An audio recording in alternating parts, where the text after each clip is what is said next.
Good evening, everyone, and welcome to Prospects After Dark.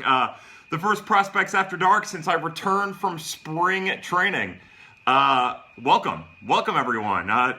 Let's get right into it. There's plenty to talk about. We can talk about some stuff going on in the backfields. We can talk about Gyro Munoz tearing up the ball. All of our prospects kicking some butt. Graham is already calling me a liar. That's exciting. I'd love to know what's going on. You're calling me a liar because we didn't get a chance to do Prospects After Dark when I was down in Jupiter. I'm sorry, Graham. My brother, Michael, and his girlfriend ended up coming down, and it ended up being a little family affair, and we drank too much, and I didn't really have a whole lot of time to do it, and I apologize. We'll make up for that tonight. Let's see. Again, welcome, everyone. What do we want to talk about? My family does indeed suck. They're the worst kind of sucky, awesome people all wrapped up into one. It was an incredible trip. I guess the first thing I want to say to anyone who's never made the trip, you definitely want to make a trip to Jupiter. That is an incredible experience, and the Cardinals do something really cool with it. And man, it was incredible. Somebody just asked about the weather. The weather was 80 degrees. I got down there on Thursday, and it was kind of hot. It was almost 90, but it wasn't unbearable. It was pretty great. Weather was pretty good for the entire week. I don't even know what else to say. The AAA closer. Now, somebody just asked, Travis White. Hey, what's up, Travis? Travis just asked who the AAA closer will be. So what the minor leagues do a little bit differently than what the major leagues do is the minor leagues generally don't have a closer. More than likely, it'll end up being a combination of... oh my God, of Jacob Evans, Andrew Morales. Sorry, I'm already taking my hat off. Sorry, I'm going to try to keep the hat on. It'll be a combination of people. They won't have like a closer. Most of the time in the minor leagues, the levels don't have a closer. They have closer by a committee so that they can prep these guys for the roles. Somebody says Jason Mott. Jason Mott, I think, is a good guess. He'll get some time at the end of games. Edward Mojica probably gets some time at the end of games. Darian Gonzalez might get some time at the end of games. That's a name worth keeping an eye on. Darian's been really, really good so far in spring training. That's exciting. I think he's already pitched in 4 games. Somebody says Mike Mayers. I would think that there's an option, but I think that there's also a chance that Mike Mayers is in the rotation in some capacity. There are a lot of options. There's a lot to figure out. Somebody says Gil Martin. There's a chance that the left-hander who's made a really solid impression on the major league club could end up finding his way into some closer opportunities. I think all of those guys get a chance. I don't think it'll be set on one person, especially now that Tuivailala will more than likely be with the major league club. That changes the dynamic. They'll want to get as many different options in as possible. What are we drinking tonight? The booze is half of the fun in all of this. Tonight I'm drinking Knob Creek, a little single barrel, good stuff. I think I was drinking it last time. Somebody asked if Josh Lucas might get some saves. J. David Reed, I think you're dead on. I think Lucas gets some saves as well. They'll have a lot of options in the back half of the bullpen down in Memphis. Edmundo Sosa, batting adjustments, I think was the question. Sorry I missed the question. Let's see. Cards Gift tonight is drinking a Moscow Mule, and Gifts is drinking a Moscow Mule. What's everyone drinking? Let's talk it over. Ryan Schul says Andrew Kisner has pop. He absolutely has pop. Graham, are you starting to come along with this Kisner thing? Because if not, it's about damn time. It's fun to watch everyone start to jump on Kisner's bandwagon because he deserves it. He's a great prospect. Bigger prospect crush, Jag or Kisner? Kisner. You'll find out here in a little bit. I rank Kisner super high on our top 10 list. Somebody's got rum tonight. Way to go there. I haven't had rum in a long time. Mo's algorithm is drinking a Shirley Temple. That means Mo's algorithm isn't imbibing tonight. That's okay, brother. I know that might not be your thing necessarily, but I appreciate you coming along and participating in something similar to booze. Hey, Kyle, how's it going? Forever Cards, it's going well, brother. Russell Reserve, I saw some of that. Drinking Green Spot tonight. That's from Friggin' Cards. That's my boy. I would leave Mayers as a reliever, someone says. I agree. I think that there's a chance. But keep in mind, he's been so successful as a starter that depending on how much starting depth they want to have, they can go to him. Think about it this way. Ooh, Old Ale, that's some good stuff. Think about it this way. You have 3 starting pitchers at least. And then we're not even talking about Preston Guillaume. We're not talking about Nestor Molina. All of those guys are going to be heavily used at AAA. I do need some reading glasses. That is absolutely a fact. Keep in mind that I'm 3 to 4 feet away from my phone, and the questions stream at the bottom of the phone, so it's tough enough as it is. And plus, when I do this little squinting thing, it's fun because later on, either VHS or Todd Thiessen will take a picture of it, and we'll find out, we'll hopefully try to get the most awkward pose of me squinting into the camera. Jordan Hicks is immature, right, Kyle? Graham, thank you for bringing that up. So earlier in the week, Jordan Hicks was the first of all of the players sent down to minor league camp, and it was reported, and D. Gould touched on it today in his Q&A. It was reported that he was missing meetings, and there might have been a maturity issue.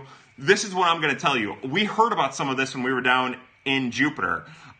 Some of the rumors coming out, and again, it wasn't just that. Some of the rumors coming out were that it had a lot to do with a transportation issue, and the fact that after it happened once, it happened again, ended up being the issue. I guess what I'm getting at is, until more information is presented, no one really knows exactly how immature or how much of an immature reason it is.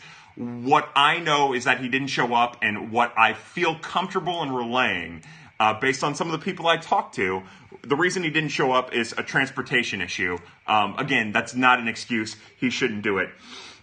Let's see. Who's Kyle? No one knows. Why would you not give him a ride? So again, that's why you have to put the speculation in the back burner. I can only tell you some of the talk that was going on, and it was talk amongst people that you might not even trust. So, what do you think about Ponce de Leon getting sent to minor league camp? I don't have a problem with that. The Cardinals are trying to be so careful with him that's a product of that. I personally would keep him around, and I personally would use him. I thought he looked really good the little bit I saw him in spring. They're just being ultra cautious because they're concerned about his brain. Kisner must throw out Cesar Hernandez to earn your respect. It's going to happen. Big moment today for Kisner when he threw out Monte Harrison. By the way, another fun thing about Kisner and Monte Harrison, they got into a brawl during the year. I think Kisner was at Springfield. Oh, no, it would have been when he was at Peoria. There was a little brawl, and apparently something else almost happened in the Arizona Fall League. I think they've got a little history. So for Kisner to go and throw out Monte Harrison at second base, that had to have been a really cool moment for him. Let's see. Trade Carson Kelly. Kisner is the heir to Yachty. He might be. The other thing, and someone asked me about this today, is keep in mind that Andrew Kisner has position versatility. They have him playing first base. He was playing first base exclusively on the backfields when I was there for the 3 days I was there. It's really, really interesting. He's a really interesting guy, but he'll find his way into the major leagues. He's talented enough. Spread the word. D. Gould says Tommy Pham went up to Hicks and told him it was a problem.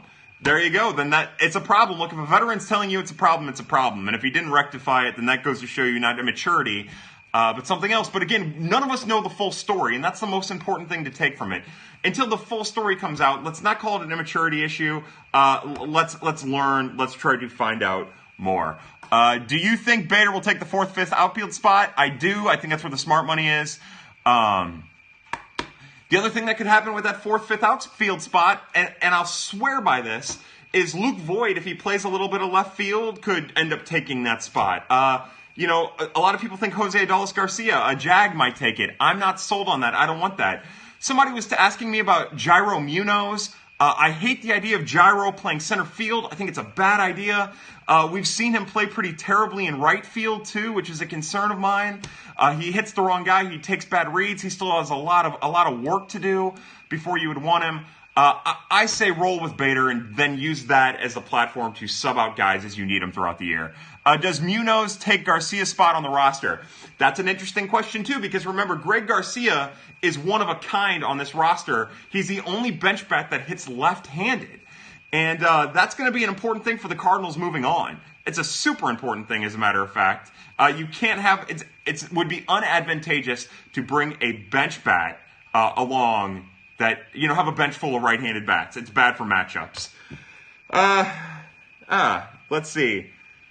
Oh, so the other thing we're going to do real fast. Well, maybe we're not. We won't do it fast. We'll get to it in a second. Greg Garcia is underrated. I agree. Greg Garcia, blah, blah, blah. Ooh, somebody's talking about Euros. Kate is in the chat. Thought on Sandy possibly making the Miami rotation. I think it's going to happen. That's such a poor rotation. And Sandy's already on their 40-man. I think you're looking at their 5th spot for Sandy Alcantara in Miami. They have some guy who's supposed to start their 3rd game. His name's like D.B. Cooper or something, who died allegedly in a plane crash after stealing a bunch of money in like the 1940s. They're in bad shape. Miami is such a bad team in such bad shape. Let's see. What spring did you? Oh, I'm sorry. Lewis Brinson is good. Lewis Brinson hit a pretty monster home run today off of Jack Flaherty. Didn't I change your mind on Moustakas? Graham, our boy, did his first article for the Redbird Daily. He wrote about the interest of bringing Moustakas into the Cardinals. It was fantastic. Graham, congratulations on your first video.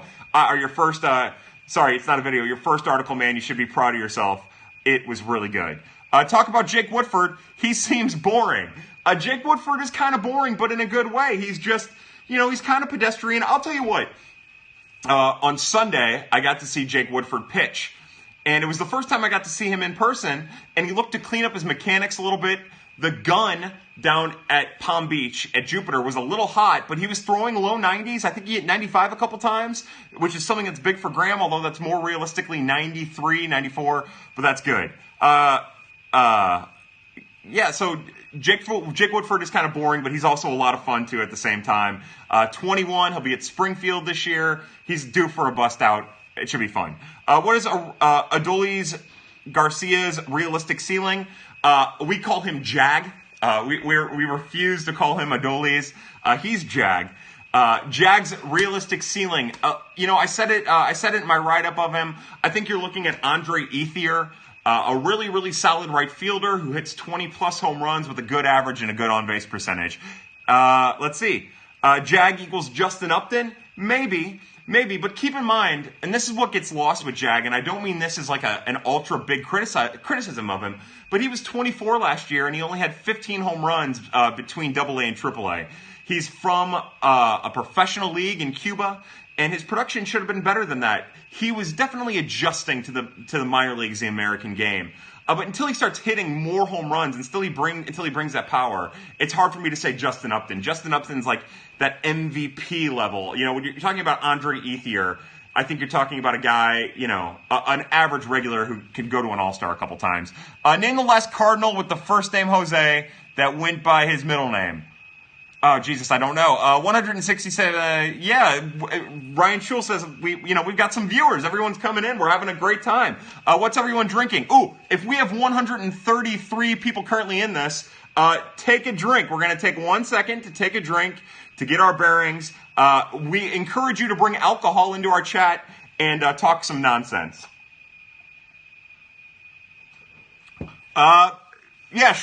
D. Shrange says he'd be happy if we got Ethier production out of Jag. Me too. BJ Upton. No, not BJ Upton. I would say that the major concern with Jag is that that's his fallback. Like, that's the worst case scenario for Jag, in my opinion. And I hadn't thought about BJ Upton, but Mose, that's a good call. I think this is more than Brendan ever got in a Periscope. I love Brendan. I hope he's here. I would love for him to be a part of this. I would love to talk him over with us. How does DeYoung look in the field? DeYoung looked great in the field to me. He has a poise about him that a lot of people don't have. Boom, I love the cheap stuff. Yeah, a little wild turkey. Someone's drinking wild turkey tonight. I like that. If Pujols is DFA'd, any chance he would come back and retire? I think it would have to be simply that. He would have to come back just to retire. The Cardinals would get clever. I know the Cardinals would go after him. He would be a money grab for them. I think you mean Melvin Mose. That's right. He's not BJ anymore. He's Melvin. What does Jerko do if we get Moose? You don't have to worry about that because they're not going to get Moose. My guess is that he would maneuver around the infield and give Carpenter more rest by moving other people around. Let's see. Brendan looks like Rachel Maddow. Brendan Schaefer, do you look like Rachel Maddow? I'm not, I haven't seen Rachel Maddow in years. Super sub. That's right. Jerko would end up filling the Greg Garcia role. But remember, Greg Garcia, they're not going to pass through waivers. Somebody will pick him up. The Cardinals are in a really delicate situation with their bench, right? Even if you bring Moustakas in, right? and he's the everyday third baseman, you still don't have a left-handed option off the bench. That is an issue. That's why Moustakas doesn't make sense. The other thing with Moustakas that people are losing track of is you have to give up a draft pick in order to sign Moustakas. The Cardinals aren't going to do that. They understand the importance of extra draft picks because they lost so many draft picks last year. They lost their first 3 draft picks last year. They need reimbursement. And along with those draft picks comes financial attachments. That's why Moustakas isn't going to sign here. That's why the Cardinals aren't going after Moustakas. That's why they're not going after Lynn. It's not something that I necessarily agree with, but I'm telling you that's part of the case. Squint. I'm squinting. Am I doing it? Let's talk about my guy, basically Eric Hosmer, Stefan Trosclair. Stefan will probably start the year in Palm Beach. He's a first baseman who plays a little second base. Ryan, I couldn't have been happier with that pick for you. Why do you think Lynn turned down the Twins offer 2 years? So it was reported that Lynn had a 2-year, $20 million offer on the table. My guess is that he's judging whatever offer he gets based on the 1-year, $17.4 million qualifying offer that the Cardinals offered him. He's not going to take anything less than that. He won't take anything less than $230. And it might not be the right idea. It's kind of a gamble to do that, but that's what he's banking on. He knows he's worth more than $20 million. All of these free agent pitchers now, we're just waiting for the first injury to happen. Let's see. Is Steve Barron going to be Yadi's replacement one day? Steve Barron's terrible. Although he does have a stronger arm. Man, I'll tell you what, one of the cool things about the backfields, what about my guy Tommy Edman? How did he look? One thing about the backfields, because now I'm really excited to talk about Tommy Edman. One thing about the backfields is that they're right there and you get to watch him play. Now, Tommy Edman is a shortstop who can play shortstop, but they had him on playing second base nearly every day in the backfields, and he was owning it. He turns a good double play. Which will, he played really, really well at second base on the backfields when I saw him. Transitioning to Steve Barron, the catchers, sans Andrew Kisner, because Kisner was working exclusively at first base, but Dennis Ortega, Barron, Jeremy Martinez, they were all working together as one group. And the first thing that sticks out to you is just how big and how good and athletic Dennis Ortega is. Expect him to have a breakout year. I don't know what it's going to look like at the plate, but his defense is advanced, especially in contrast to Jeremy Martinez. Dennis Ortega is like on a different level defensively from a prospect. Steve Barron has a stronger arm than I realized. He's not a very good catcher. I get the need to bring him in. I understand that. I understand Francisco Pena, but I'll say it one more time. If you haven't made that trip down to Jupiter, it's worth doing it just for the backfields. Someone needs to look into whether Pujols can come back within 10 years if he is DFA'd or traded. That's a great question, too, because they gave him that 10-year personal service contract. My guess is any void of a contract would void that part out, too. He'd probably get paid for those years, but I'm sure he'd be able to come back. Someone told me you didn't like Kisner. Is that true? Someone's a liar, Forever Cards. I'm a Kisner homer. I'm kind of an Edman homer, too. I'll tell you what. Edman really impressed me this weekend over on those backfields. Are teams people starting to undervalue defense at catching? Seems like it's all hitting. I don't think so. No, because think about all the catchers that are around now still. A lot of the backup catchers are defensive options. I think that there's value, and I think a lot of the catchers that are coming up understand the importance of adding pop to their game to be everyday starters, and I think that has a lot to do with it. Damn it, there was a question there about Edman in the future. Cheers, what you drinking tonight? Cheers. Hey, cheers, drink. I'm drinking Knob Creek Single Barrel. It's 120 proof. If the question was about where Edman might play, shortstop, second base, he's a utility infielder. I think he'd be able to hold his own at third if he had to. Delvin Perez player comps. Last week, I did my write-up of Delvin Perez, and I'm really proud of it over at Birds on the Black. You all should go back. You should read it. And what I'm telling you right now with Delvin is he gets a fresh start this year. We're not going to compare him. When he starts on day one, whether it be in a short season or a full season, and it'll most definitely be a short season, that's his day one. We're starting over. We're not going to do comps. We're not going to get excited about how great he was in 2016. We're not going to get down about how bad he was in 2017. He starts over in 2018. Delvin Perez and Ahmed Rosario. I know Colin wrote that. I liked what he was saying there. He was just trying to tell you that early problems don't necessarily mean long gain problems. So I love that little thing. Is Delvin Perez around camp at all? He is. Delvin Perez, along with most of the minor leaguers, are already at Jupiter. Another fun thing about Jupiter, Roger Dean, is it has its own special entrance for minor leaguers. I thought that was really cool. Also, it separates the major leaguers from the minor leaguers, which is kind of interesting. But anyways, he's down there. Nearly all of the minor leaguers are down there. I believe that the camp starts this week, but they've all been working and doing the job. Did you talk to any of the players? No. I'll just say that I talked to them, but it was all BSing. It was nothing real. I wanted to interview them, but I didn't. The press pass didn't work out, so we'll see. Any thoughts on Terry Fuller? Can he turn it around this year? Absolutely. All of those prospects that are teenage prospects and at the lower levels can turn it around if they weren't successful. Remember, this will be Terry Fuller's first chance at a full year of just baseball. He was a big-time football recruit, and it's not even a matter of turning around. Think of it more as a matter of him getting acclimated to what it's like to be a professional and to play on a daily basis. Because that's a big thing. He'll adjust. He's a good prospect. VHS. VHS. Yeah, there we go. VHS, thank you for participating and taking a picture of me. You guys are awesome. I agree with Cards Gifts. You guys are absolutely incredible.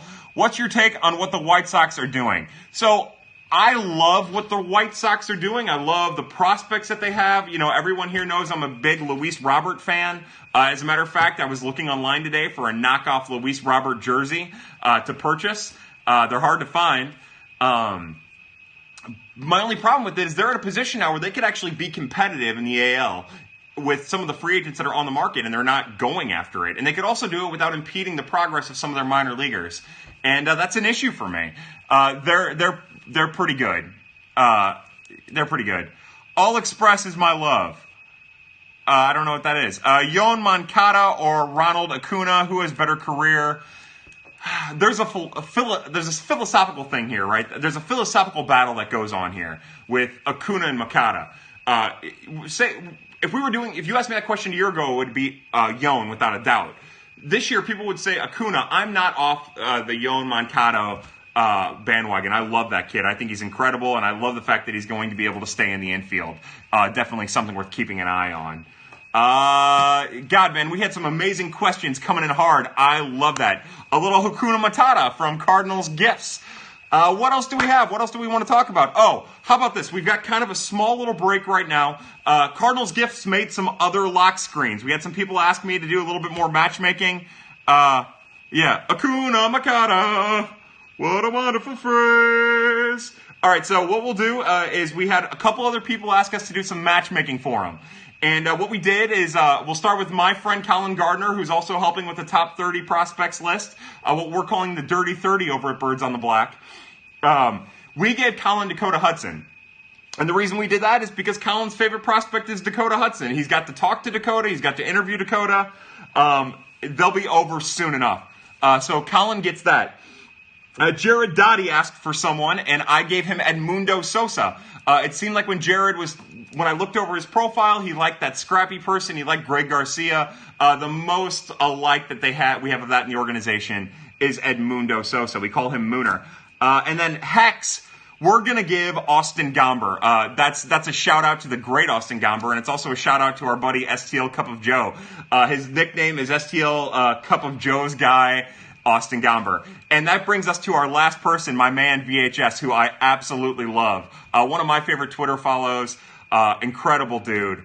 I promised him that I would find the most dark horse prospect that I could. And there's one name that comes to my mind. It's a gentleman named Zach Prendergast. The story with Zach Prendergast is he wasn't drafted. He's out of Seton Hall. He throws in the low 90s. He's got some interesting breaking stuff.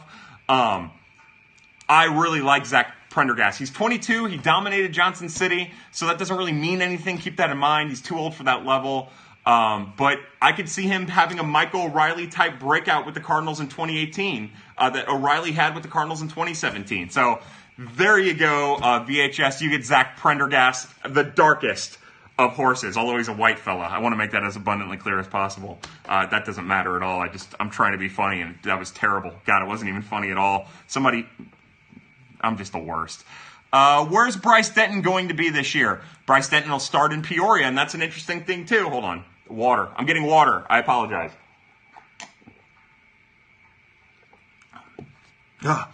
So the Peoria outfielder is going to be interesting because Wadier Infante is going to be there more than likely.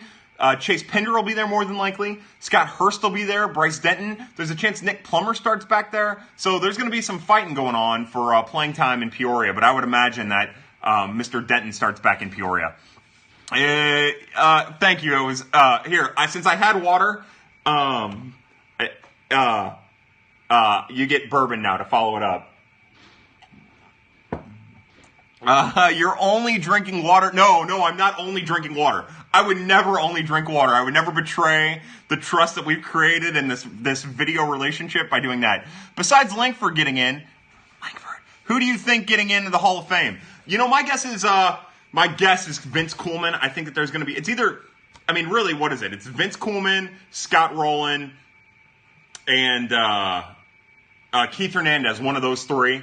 And I think that Scott Rowland's aided by the fact that a lot of people who use technology are going to vote for him. So my guess is that it's going to be Rowland. Somebody just asked, what was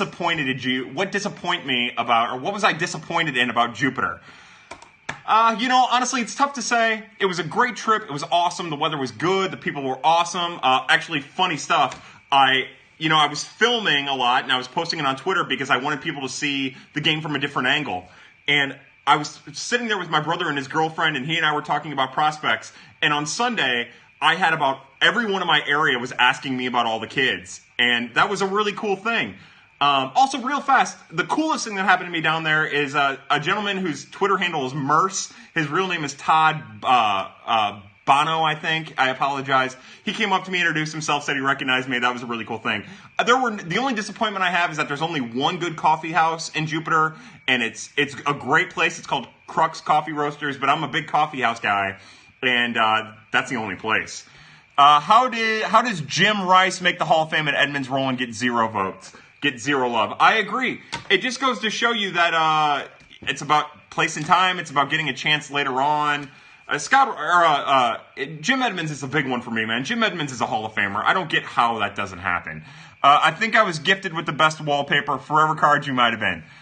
What prospect disappointed you in Jupiter? Well, I guess Jordan Hicks, because I didn't get to see him, and I should have been able to see him. Dakota Hudson looked good, but he struggled, fell behind batters.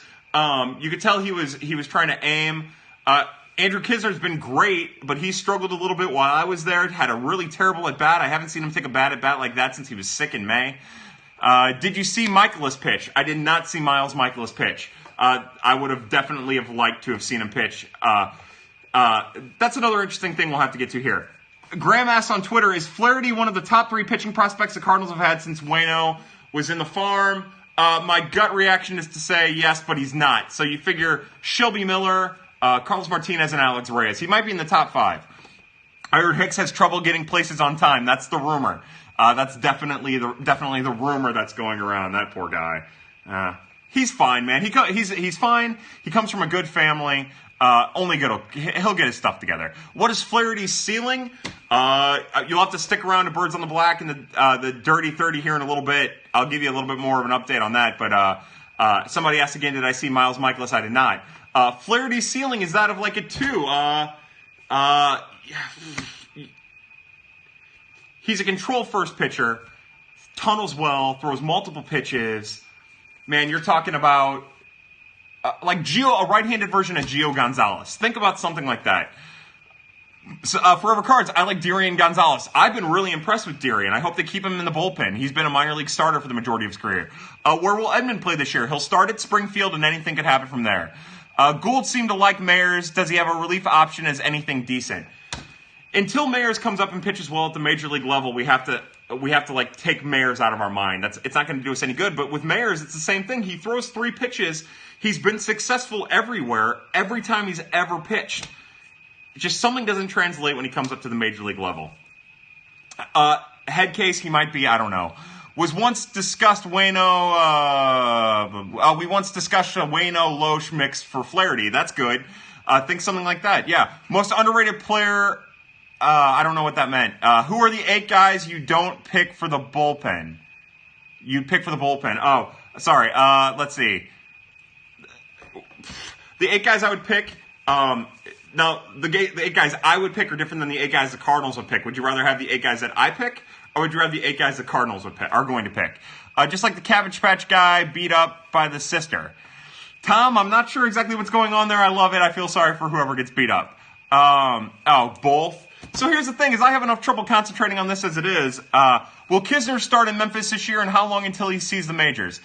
With Kisner, it all come down to opportunities. I think that he starts at Memphis, but keep in mind that the Cardinals just signed 2 minor league catchers, in Barron and Pena. Maybe they start him back at Springfield. They're trying to be ultra cautious with him.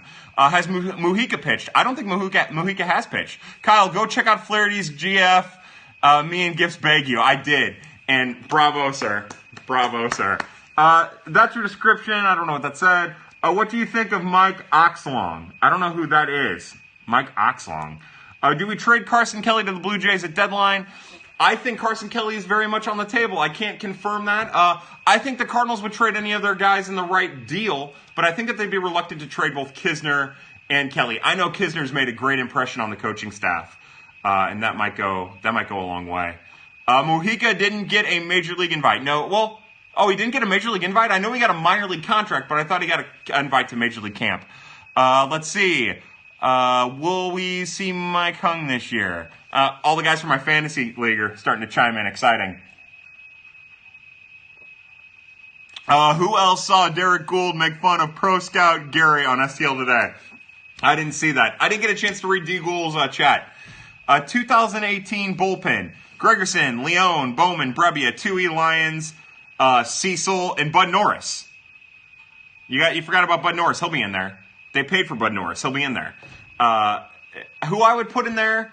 I'd probably put in those 8, to be honest. We're doing a roundtable through the United Cardinal bloggers. Yeah, I've got people with the bend over and Mike Cox. And the funny thing is, all you have to do is say the word bend over or my cock, and I will say it. You don't have to get clever with it. I'm not going to do any slurs or anything, but I'll talk about my cunt. I'll talk about all of that stuff. You guys don't have to worry about that.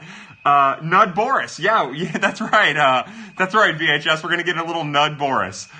Is Cecil even going to be ready? It's a good question. Keep in mind that we're not even at the halfway mark of spring training, man. Friday or Saturday, one of those 2 days, represent the halfway mark in spring training, and that's when we can start getting a little bit more concerned about Carpenter and Norris and Cecil and all those guys. But to me, they're off on Monday, but to me, that game after that Tuesday is really the game where you want to see Carp in, you want to see Norris healthy, you want to see Cecil pitching. I guess there's a chance Flaherty could be the 5th starter. I know they're stretching him out, but don't forget about how great Luke Weaver's been. And if one of the guys are going to go down, it's going to be Luke Weaver. It won't be Michaelis or Waino. So don't forget about that. Favorite year / brand of baseball cards. It's been years since I got into baseball cards. I was always a big fan of the Bowman because they had the rookie cards when I was a kid. I think it was Topps. I'm 32 years old. I'll be 32 in August. When I was a kid, Topps had these can cards, right? It was just a can. And when you opened up the can, it was like a reel of film. And when you opened up the can, there was like one card in it, and it was depending on where you moved, it would move with you. And those were really awesome. I don't know if anyone remembers those, but there was a Barry Bonds one and a Tony Gwynn. I think there was a Dante Bichette or an Andres Galarraga. Those were my favorite. Those were incredible. Should we draft? You'd be there, blah, blah, blah. Talk about Connor Jones. I haven't heard much about him lately. I don't have a lot to say about Connor Jones. He's a Virginia prospect who's starting to learn how to pitch without the influence of the University of Virginia bringing him down. He throws a heavy fastball. All of his stuff has sink to it. He's incorporating a curveball that's getting better. His changeup's pretty solid. He's just kind of a guy. At the end of the year last year, things started to click for him, and maybe we'll get more out of him come 2018. But again, there's a lot of pitchers in between him and the major leagues that I personally am way more excited about. And I think you should be too. Or be excited about whoever you want. Connor Jones is a big body person. If there's a guy in the minor leagues who's most likely to fill out the Seth Manis role, it's Connor Jones. You don't sound enthusiastic about him. I'm not a big Connor Jones fan. I don't like Virginia pitchers. I've look it up, Google search it, but Virginia ruins pitchers. The University of Virginia ruins pitchers. I used to watch Gaetti Slam from 96. I just watched the Gaetti Slam. I'm ready for the season to start. Yeah, absolutely. You could get lost on YouTube with some amazing clips. How did Connor Green look? Connor Green looked good. The problem with Connor Green is that he slows down his arm a little bit when he throws his curveball, and he's out of control a little bit too. I know that his ERA is high, but I don't think the ERA is indicative of how well he pitched. I'm impressed with Connor Green. I know this. Of all of the pitchers that I was in the stands for, and I watched, 20-something innings of baseball, Connor Green was the only one of the pitchers who got oohs and ahs. That's impressive. Playing Kisner at 1B must be making good impression. Kisner is making an amazing impression on the Major League staff. They love him. Rick Horton's so pissed right now. Good. Rick Horton should be pissed right now. He should be pissed all the time, and hopefully it gets the testosterone and the endorphins in his body pumping, and he says good things instead of dumb things. Let me know when you start your draft stuff. Look at Sean. I will look at all the kids from Kentucky, without a doubt. Tell us a little bit about Leone. Haven't been able to see him pitch yet. YouTube, Earl Wheeler's Manager Corner. Green is filthy. Connor Green is filthy. Dominic Leone, I will ask you one more time to go to Birds on the Black. A little while back, the STO Cup of Joe wrote an article about Dominic Leone, and it was dead on. I know this. I know when he dials up a fastball high, as we've seen so far this spring, hitters don't have a chance of hitting it, and it's only coming in about 96. He's deceptive, and the ball gets on him quick. It explodes out of his hand, and it's alive.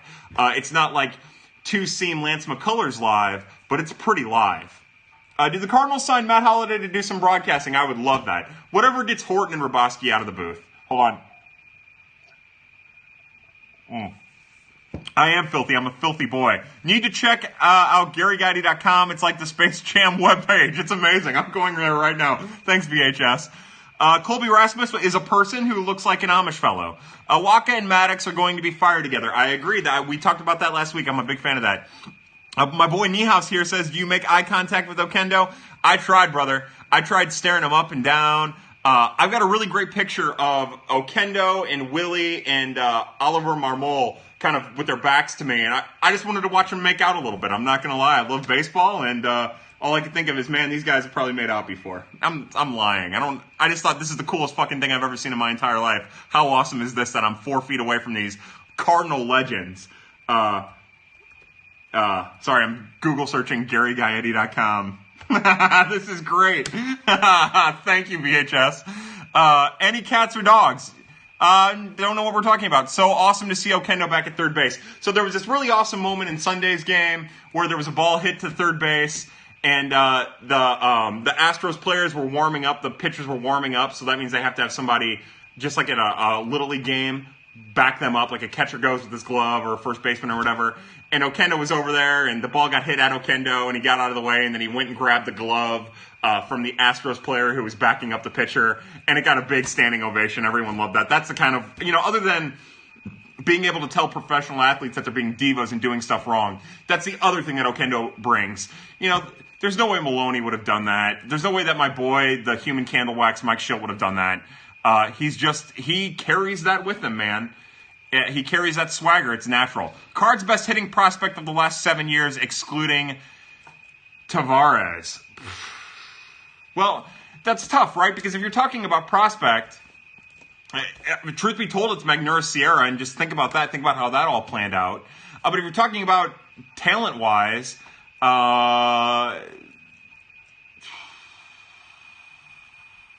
Tommy Pham. Think about that. Think about how crazy that is. Production, all that stuff. Piscotty's a good guess. Grichuk's a good guess.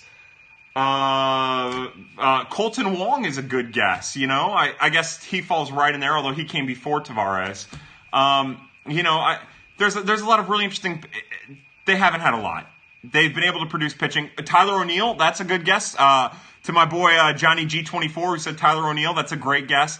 Let's see. Also from STL, hello. Hey, I love my people from STL. Welcome to our little show. Again, Craig predates. Jag. I'd make the argument that position player-wise, Carson Kelly's up there.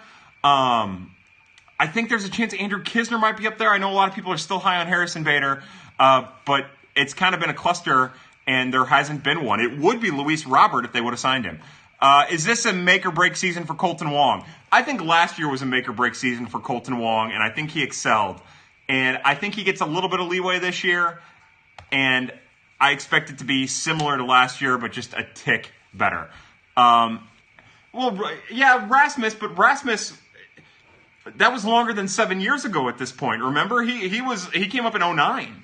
I did say last 7 years, so Rasmus, Craig, Karp all count. But they were prospects before then, right? Because they were making an impact in the 2011 World Series. 7 years, 2011 would be that year. Watch Connor Jones in Springfield, and Kisner made fun of his warm-up. He does a weird towel snap.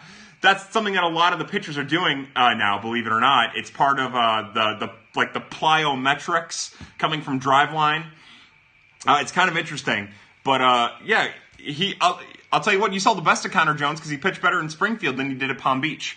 How much do you value left-handed pitching over right-handed pitching? I do not. To me, you put your best, other than like one obligatory loogie, you put your best pitchers out there. I don't care if they're left-handed or right-handed. I will say that I think there's value to having a lefty, but, I guess my question is, what would you rather have? Would you rather have one lefty in Tim Cooney, or would you rather have all 5 righties and Jake Arrieta replacing that, or Jack Flaherty? I'm not the kind of person who subscribes to you have to have a lefty. It doesn't mean anything to me. At least in the rotation. I think there's value to having a lefty in the bullpen. I think there's value to having 2 lefties in the bullpen. I don't think there's any value to having 4 lefties in the bullpen, which is something that we saw last year. Think about that. Think about how crazy that is. Cardinals, man. They do weird stuff.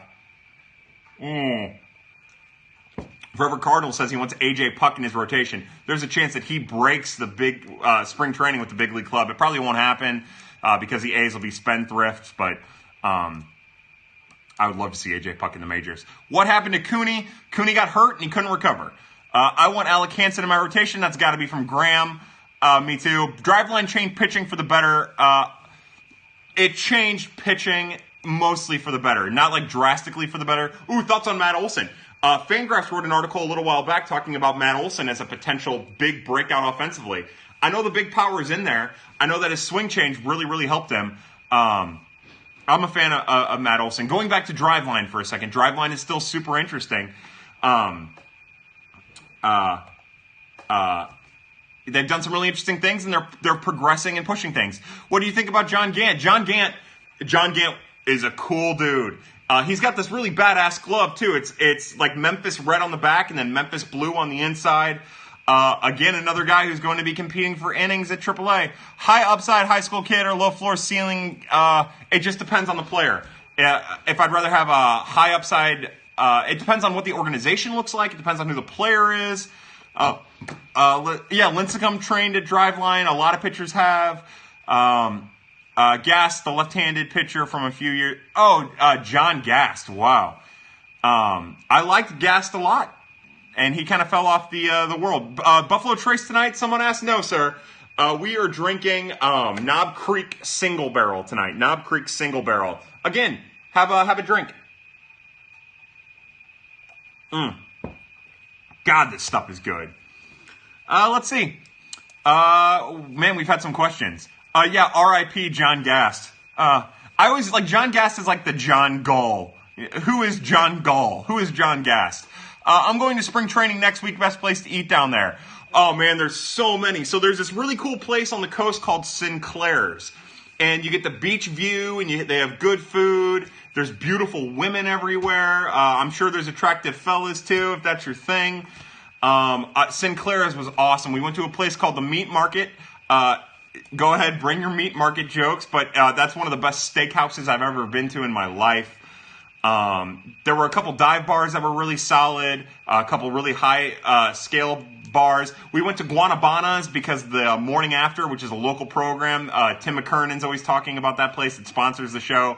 That's a really cool atmosphere. It was kind of dead when we were there, but that's a really cool space. Square Grouper, hold on. So wait, you guys went to Square Grouper? No kidding. That is incredible. We went to Square Grouper too. It was banging at Square Grouper. It was banging. That was a really great place. Go to Square Grouper.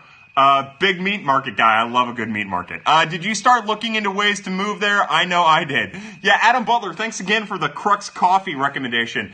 Adam, I don't want to be home. I've got to go to work tomorrow. I am not looking forward to it. I love my full-time job, but the idea of going to work tomorrow is like the worst thing that's ever happened to me. Yeah, believe it or not, I did. I started so the other thing is when I first got down there, because I work in construction and we do a lot of concrete, one of the workers there, we were talking, and they go, oh, no, we got all kinds of construction jobs. You could come down. And I thought, all right, I'm just going to live here. I'm going to live right outside of Roger Dean in a tent. Tommy Pham is not a very nice guy. Met him in Nashville. You know, some people have horror stories about Tommy Pham. I hate to hear it, because I love Tommy Pham.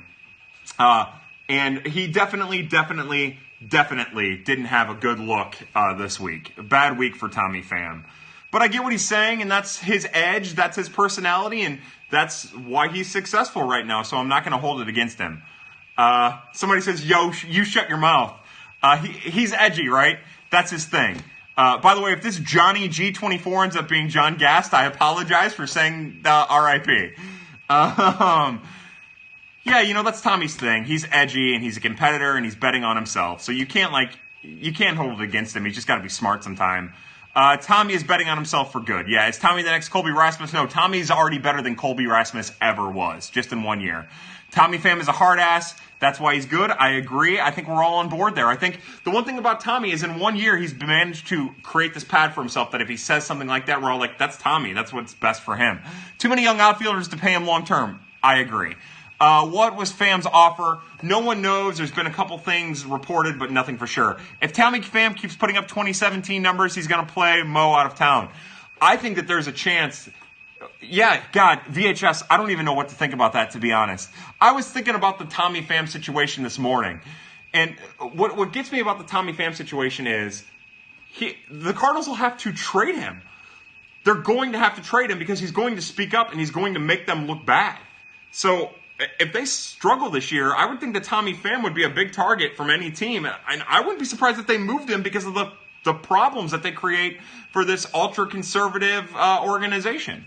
Pay respect to the man, Jordan Swaggerty. Jordan Swaggerty was one of my favorite prospects of all time. And if it wouldn't have been for his UCL, Jordan Swaggerty was one of my favorites. What a beast. What if we lose Pham and Ozuna? Well, if they lose Pham and Ozuna in 2 years, then there's still prospects there. And if they lose Pham and Ozuna this year to injury, there's still prospects there that I would love to see. I don't know if it would go as well. But I would love to see it. VHS, why you crying, Bo? Seth Blair, James Ramsey. I never had much faith in Seth Blair or James Ramsey, but I love Jordan Swaggerty. Absolutely. Michaelis, greatest of all time. Looks like Mo's algorithm is going by a different Twitter or a different handle here. Pham is under control for 4 more seasons. You're right, and that control is something that they love. But I wouldn't be surprised if something weird happens down there. O'Neal will split into 2 ball players to cover for Pham and Ozuna. That's right, you could split that guy in half and he'd still be at least 2 normal-sized people. Not sure what Pham is holding out for. Is it too early to say I want Ozuna long-term? No, there's no reason to not want Ozuna long-term. He's a beast. He's a monster. He's built that way, and I'll tell you what, you see it at the plate, man. When he makes contact, they're hard-line drives. He's everything we all wanted Randall Grichuk to be. He was everything that we were told Randall Grichuk would be. Looking at current status of STL outfielders, will Jag ever realistically be an everyday starter? No, not realistically. It could happen, but it's not a realistic option. Ooh, O'Neal equals Paul Bunyan. Sure, I love it. Watch him chop down some stuff and ride an ox or whatever. Pham will not be a Cardinal in 2020. That could very well happen. Disappointed we didn't get to Schrock. After this year's free agency, do players want to sign early more? We'll see. That qualifying offer thing could be really interesting next year. So Max Schrock, remember that Max Schrock was nursing an oblique injury, but I did get to see him the other day on the backfields. That was Friday. He wasn't on the backfields on Sunday. And he looked good. He was doing his thing. But it does alarm me that he was on the backfields and then wasn't there the next couple days. And we haven't heard anything from him. Ooh, R.I.P. Sean Boyd. And just we'll be here listing off former Cardinal draft picks that just didn't pan out. Lampert, what the hell is his first name? That was one of the worst ever. Adolis Garcia is Jag. We call him Jag. He's the most impressive hitter I've ever seen in person. Okay, good for you. Dude is built. He definitely is. Does Schrock only play second? Right now, Schrock only plays second. The Cardinals have said that they're going to play him at third a little bit. They're going to play him at first a little bit. Well, not first. They're going to play him at third. He might get some time at short. He's going to be out in the outfield. Chris Lambert. Yeah, whatever the hell that guy's. What a terrible, terrible, terrible thing that turned out to be. Oh, God. Incredible. But the Cardinals are going to try to move Schrock around. It's not going to do any good. A moment of silence for Charlie Tilson's body. I checked earlier today, and Charlie Tilson is actually playing for the White Sox now. Apparently, he's healthy, and he's hitting like 180, but his on-base percentage is like 350. He's doing what he always does. Drink.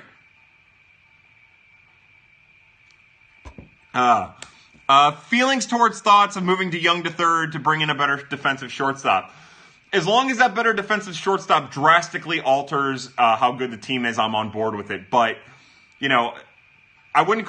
Jose Iglesias is a great defensive shortstop. I wouldn't bring in Iglesias to move DeYoung. That doesn't make the team that much better. I don't care what defensive WAR tells you. I don't believe that. Especially if you got to move Jerko. I want a complete team, and as much as I would like to have, like, if you're bringing Andrew Elton Simmons in, yeah, sure, move DeYoung. If you're bringing in Machado or Donald, Machado, bring him in. Donaldson's going to play third, so that's not an issue. But it would have to be an elite talent. And again, let's see what happens with Paul DeYoung. I like the contract extension. I think it was a good move. I don't think there's any downturn to it. I don't even think it's not even low risk. If you have to eat all the $26 million of that contract over the next 6 years, then, oh well. It's not even bad. Mo's Algorithm asked Kyle thoughts on Cy Michaelis. You know how I feel, Mo's? I don't give a shit. We are 1 week away from the halfway point, and once we get to the halfway point and things start going downhill, then we'll readjust. Any idea on who pitches? I missed it. I remember being excited about a guy named Rhett Parrott. Oh my God, Rhett Parrott. Jesus, good for you. Drink to that, man. Machado as shortstop worries me because of his knee stuff. Yeah, maybe we'll see how it goes this year. At least we'll have a little bit of a template for a couple months at the very least to see how he is at short. I'm not counting out Paul DeYoung as a good defensive shortstop eventually. Average to above. I love Paul DeYoung. I think he's smart. I think he's going to be able to handle his own. This isn't like a Ledmees Diaz situation. He's better than that. Kyle, did you play college ball? I did not play college ball. I practiced. I didn't even play with Forest Park Community College here in St. Louis, and I did a little bit with Webster for a minute, but I wasn't good enough. I had total reconstruction of my rotator cuff when I was 15 years old, left-handed, and I tried. Yeah, there we go. That's a good one, Todd Thiessen. Well done. Todd Thiessen got a great picture of me squinting, and it was never going to happen for me. I was always too tentative as a hitter. Favorite Ray Lankford memory? So the other thing about Ray Lankford is my love for Ray isn't just about him as the player, it's about him as the person. And my dad used to be an usher in the left field bleachers when I was a kid, and his wife, his ex-wife, Yolanda Lankford, used to hang out in the bleachers with old man Reese and the regulars, and it was awesome. And Ray Lankford used to come every once in a while and say hi to everyone. My own personal memories, it would be that. Yeah, I guess my first thought is thinking about the year he went to the All-Star game. I thought that was awesome. He and Royce Clayton as part of an All-Star tandem. I like that he seemed to be at odds with Mark McGwire and Tony La Russa, and I love both of those guys. He seemed like a fiery competitor who was also quiet at the same time. A really interesting guy. What prospect has proven you wrong about them the most? Harrison Bader. I never thought in a million years Harrison Bader would ever be able to play center field. He was not a center fielder in college. He was a terrible center fielder when he was out there, and he's turned himself into a real center fielder. I still don't think he's anything more than a fourth outfielder, but he's a hard worker, and he might end up being a major league regular at some point, and that blows my mind because never in a million years did I think that was going to happen. I was also hedging my bets, too, because he seems so much like James Ramsey that I just assumed he was going to be James Ramsey, and he's better than James Ramsey. Who else proved me wrong? I was big on Matt Adams. I would say he proved me wrong in the wrong way. I thought Matt Adams would be an everyday regular at the major league level, and he wasn't. Bader has a hot girlfriend and sister. That's true. We looked at that last week. Very well done, Patrick B. It blows my mind that DeYoung never played shortstop in college. Incredible, right? Let me tell you what should blow your mind about DeYoung even more. The Cardinals called up Paul DeYoung. This is my favorite thing, and we get so caught up in the second baseman thing. The Cardinals call up Paul DeYoung, right? And he plays second base immediately upon entering the major league level. No one knows anything. Oh, he can play second base. He's good stuff. DeYoung hadn't played second base in 2 years. He hadn't played second base in 2 years. Not in Arizona, not in the minors, not in college. How crazy is that? This is a former catcher who plays a good third base and now is learning how to play shortstop in a year. Aaron Rowan put it better than anyone when it came to Paul DeYoung. The minute that he put him at shortstop in the Arizona Fall League, he said, this guy can play. And he can. He can. He's different. I miss Aledmys Diaz. Aledmys Diaz would be a great option off the bench. Again, but the issue with the Cardinals is that they don't have a left-handed hitting option off of the bench, and that's why Greg Garcia will be with the Cardinals until a better option presents itself. And Greg Garcia is underrated. We talked about that. It's just that he doesn't have much pop. I love how Mejia hit his first career home run before DeYoung, though. That is great. That was a great moment for Alex Mejia in Washington. That's one of my favorite moments of the 2017 season. Do you guys remember when we had Mark Ellis on the team? Stubby Clapp, the net. I missed it. Stubby Clapp might be a good man. Yeah, we'll see. Shelley Duncan also said DeYoung stood out a ton in the fall. He did. I'm telling you. You saw it with Paul DeYoung in Springfield. You saw it with Paul DeYoung in 2016 after being drafted. He's something different, man. Dude, if only Mejia could hit. So the other really interesting, hold on. Are we going to regret letting Moose go if Carpenter goes south? No, we're not. I'm not a Mike Moustakas guy. I'm just not a Mike Moustakas guy. The other thing that's really interesting about what happens on the backfields, right? Yairo isn't MLB ready, is he? I don't believe Jairo Munoz is Major League ready. They'd end up using him in the stupid utility role, and he's going to get time out in the outfield, and I don't want him to get any time out in the outfield. Have him hone at third base. Have him hone at short. Send him down to the minors. Let him get the rest that he needs. Let him get the practice that he needs. I hate the idea of putting him in center. I hate the idea of him being in right. Wait, is Tara in here? Oh, we love Tara. By the way, since Tara has joined Birds on the Block, she hasn't been present very often. That amazing and talented Tara Wellman. She covered the Olympics. I'll tell you what, that's one of the most talented people on Twitter in all of the Cardinals universe. And what she's brought out in Cards has been incredible. He's zoned in. He's found some amazing things he wants to talk about. And anyways, we're going way off. Let's see. Let him get Jenny Craig. Oh, hey Tara. Hi Tara.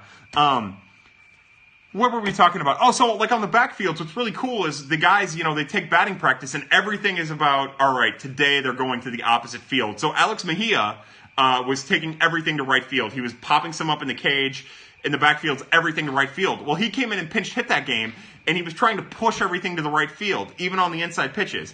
And that's why you can't invest any money or any thought or any time or any energy into what's going on in spring training, because these guys have plans from the beginning of the morning throughout the day, throughout the games. And it doesn't tell you exactly what's going on. It sways stats. Patrick Wisdom did the same thing. On Friday when I was down at spring training, Patrick Wisdom was pushing everything to right field. And he came up in that game and he couldn't decide what to do up at the plate. He got a couple hits that game. And then on Sunday, it was the reverse. Sunday, it was pull day. Sunday, Patrick Wisdom was pulling everything. And it was a beautiful, beautiful thing. And it translated in the game. Notice how all of these experiments happen once Okendo left. Without thinking about it, I can't comment on that. Alex Mejia is amazing defensively. He is. They also have another kid down at the minor leagues named Wilfredo Tovar, who is also amazing defensively and plays the same positions as Mejia does. They've got kind of a cluster of players that kind of all play the same thing. Makes it really interesting. So who are the Cardinals drafting, Kyle? I'm not even remotely there. I'll tell you this. I can't say it enough. If Seth Beer is available at 19th overall, right now every mock draft said he will be, and the Cardinals don't draft him, they're making a mistake. That's the exact player that the Cardinals need in their organization. The exact player. And if it means they've got to reach for him, then they have to reach for him. Tristan Pompey is an interesting kid. There's a lot of really interesting kids. I haven't dug in as deep as I would have liked. I apologize for that. Again, once we get through with the top 30, we're going to start doing deep dives into the draft, I promise. That's right. Seth Beer is a great marketing tool. Man, not only is he talented, not only does he have legitimate power, but he's the kind of guy who, can you imagine the beer sales at Busch Stadium if Seth Beer ever makes it to the majors? Somebody asked, who is Seth Beer? He's a Clemson first baseman that you need to acquaint yourself with because he's incredible. Beth Sear, I like it. Will Kramer Robertson get a haircut? Still disappointed by John Gant's haircut. That was the one disappointment. He's got this beautiful glove, but John Gant's hair, it's meant to be flowing and Tarzan-esque, and it's heartbreaking that it's not. I'm draft eligible. I'll take you with my 11th round pick. Will do. So that's 83026 Bill. Bill, yeah, get yourself acquainted with Seth Beer. Drink a beer while getting acquainted with Seth Beer. That'll be a new podcast we'll do. We'll do it every Saturday. I'll rattle off Seth Beer's stats for the week and we'll drink. The worst haircut of all time. Thank you, Tara. Oh, I forgot Tara was here. Yeah, Tara. It's heartbreaking, right? Oh, yeah, that's right. So every episode we've had the Bud Norris episode, the Cy Michaelis episode, the Edward Mujica episode. This is the Seth Beer episode. Oh, that's great stuff. Beers with beer. I love it. Beers with beer. This stuff writes itself. Good work, guys. If Mike Leake is steady this year and Michaelis flops, do we regret the trade? No. Mike Leake had to go. It's terrible, and I love Mike Leake. I love that signing at the time. But the Cardinals still have so many pitching options that even if Cy Michaelis falls apart, they might be able to move him to the pen, and that curveball could be devastating in the pen. Don't lose track of that. And the Cardinals have plenty of minor league starters that could come up and replace those innings. Guys that I really, really want to see personally. I've been really impressed. Ponce de Leon lost J.D. Davis during the game on Sunday, but Ponce de Leon looked good. Hudson looked sketchy, but fine. Helsley's looked great. Flaherty's looked great. Gomber has looked ready. I can't say it enough, man. Austin Gomber's going to make a major league impact this year, and he's going to be like a fan favorite. He's a bulldog. He's a monster. There aren't a whole lot of reasons not to like Austin Gomber or to think that Austin Gomber's success can't be sustainable at the major league level. Drink. Bourbon. Fantastic stuff. But that's why I don't think that they'll regret letting Leake walk. And plus, there's no guarantee that Leake's going to be any good. He's been good so far, but we'll see. Tui as a future closer. It could happen, but remember, I'll get to Gallen in a second. But remember that so far, Mike Matheny has been reluctant to go to Tui in any high leverage situations. And when he did last year, Tui kind of struggled. So I would imagine that there would be a list of options before Tui. Where does Gomber sit with this fastball? He'll top out at 94, but it's mostly the 90, 91, 92 range. But because of his motion, it plays up and that ball moves. And it mixes in well with his slider and his curve. Tara said the curve is beautiful. It's come a long way too. And his changeup. Fun fact, Helsley faced my high school once and got 18 strikeouts. Oh, man. That's awesome. He's a monster, man. Will Mo grow a pair and fire Matheny if he's 30 and 50? I do. I do think that is something that will happen. I think if the Cardinals are 10 games under at any point during the year, I think that you'll see Mabry go, especially if it's early, and after that it'll be a weird adjustment. Gallen. Yeah, I'm heartbroken that Zach Gallen isn't a part of the organization anymore. I still think I could come to regret this, but of the four guys traded to Miami for Marcell Ozuna, Sandy Alcantara, Zach Gallen, Daniel Castano, and Magneuris Sierra, I still believe that Zach Gallen is the one who's going to have the best major league career. He's going to be a really solid fourth or fifth starting pitcher for them for a long time, I think. Chris Carpenter for manager. That would be incredible. 18 strikeouts and lost the game. Oh, God. Oh, my God. That poor guy. Helsley struck out 18 in a high school game and didn't get the win. Okay, but realistically, if this team doesn't do well, is it really on Matheny? It might be more on Mo. And you're right. It could very well be more on Mo, but just thinking logistically, just thinking rationally about how these things work, right? Mo is in charge. He'd cut Matheny first. And, I'm not going to argue who is more responsible. I think Mo has provided a solid amount of talent. I think it also depends on how games are being lost. But the manager goes first. That's just how these things work, especially because John Mozeliak's never had to fire a manager before. I did not see Helsley pitch. I was heartbroken about that. Let's see. Kendo time. we'll see what happens. Somebody says Mo is underrated. Mo might be underrated. I think he's finally started to get the respect that he deserves. DeWitt won't allow Mike Matheny to be fired. No way. We'll see. I don't know what to think about that entire situation. I'm not close enough to it. Did Jung Ho Gong fall off the face of the earth? Ooh. You can't say Cardinal killer with Jung Ho Gong. That dude, I think he's stuck in Asia. I don't think they ever allowed him back since the drunk driving charge or whatever it was. I don't even remember. Oh, man, that guy's in bad trouble. That was another guy who I was all about the Cardinals signing that I would have been so wrong about. Yeah, he's either in prison or house arrest or something like that. Either way, I mean, yeah, he was... I love Jung Ho Gong. I wanted the Cardinals to sign him so bad, and I'm glad they didn't because apparently he's a trash human being. Yeah, he's in prison for DUIs. I didn't know he was in prison. I knew it was a DUI thing because there were multiples. Is Aramis Ramirez the worst Cardinal killer? It's the first one that comes to mind. Every time, let's see, in U.S. law, he wasn't that drunk. Gong struggled really bad in Summer League ball. Somebody asked the Pitt second baseman. Sexual assault. I thought sexual assault was in there somewhere too. Yeah. Somebody asked me if I saw Junior Fernandez down in Jupiter. I did see Junior Fernandez, but it wasn't in a game. I saw him walk by me with Alvaro Sejas, and I gave him one of those hey things, and I thought this is the coolest thing I've ever been a part of in my entire life. I think Junior is the prospect on the rise. I think if there's a prospect in the minor leagues that has the jump that Jack Flaherty had, I think the smart money's on Junior. I haven't decided who I'm going to pick yet, but that's where I would go. Pedro Alvarez was a great Cardinal killer. Michael Morris in the playoffs, Cardinal killer. Yes, Carlos Beltran was a Cardinal killer. For a short period of time there, Carlos Beltran was the most dominant hitter in baseball. How crazy is that? Joey Votto kills everyone. Ryan Schule's on it. Joey Votto is as good of a hitter as you'll find. I love these Periscopes. Thanks for doing them. Hey, Forever Cards, man. I love doing them too, man. I love the dialogue that we have. These are a ton of fun. Scott Van Slyke's a Cardinal killer. It seems like everyone has settled on the fact that Joey Votto is a Cardinal killer. Guys, this is all the bourbon I have left. It's all the bourbon I have left. That means we're at the end of our day.